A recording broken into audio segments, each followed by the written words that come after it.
You know, that person who starts planning their birthday months ahead. The one who makes group chats, curates playlists, and treats their big day like it's a national holiday.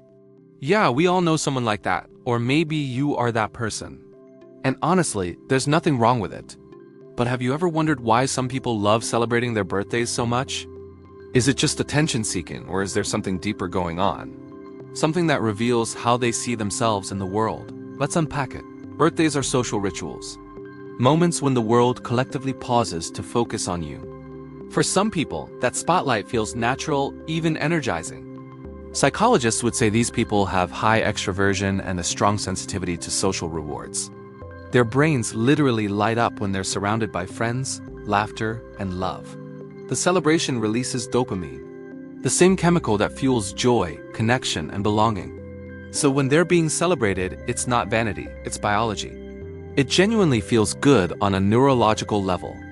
But the story goes deeper. For many birthday lovers, the excitement isn't about attention, it's about connection.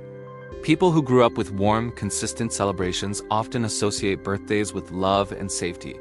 The cake, the songs, the hugs. Those early memories became emotional blueprints. So when they plan big celebrations as adults, they're not chasing validation. They're recreating that feeling of being surrounded by people who care.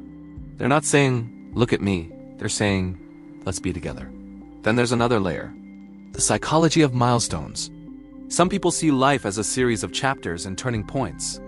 Birthdays mark reflection and renewal. A personal checkpoint to pause, acknowledge growth, and set new intentions. It's not about the party, it's about the meaning. These are the people who see their birthday as their own mini New Year's Eve, a time to realign with who they're becoming. Of course, some people do crave external validation. But that's not always bad. Humans are wired to want recognition. Wanting to be seen, remembered, and appreciated isn't weakness. It's human. The real question is why? Are you celebrating because you need others to make you feel worthy? Or because you already feel worthy and just want to share your joy? One comes from scarcity. The other comes from abundance. And then there are the gratitude celebrators. People who see birthdays not as ego boosts, but as reminders of life itself.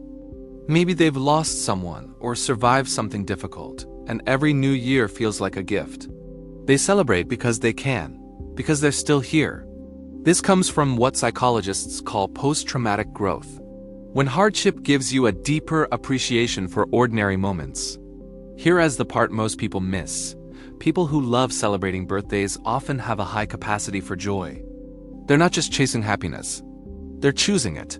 Happiness depends on circumstances. Joy is a decision. In a world full of stress and chaos, these people create reasons to celebrate. That's not indulgent. That's resilience. But as with everything, there's a spectrum. Some celebrate from wholeness, others from emptiness. You can tell the difference. Does their celebration feel generous, like they're lifting everyone up? Or does it feel desperate, like they're clinging to attention? Do they celebrate with people or through people? The answer reveals the motive. And here's the beautiful truth. None of this is fixed. You can shift.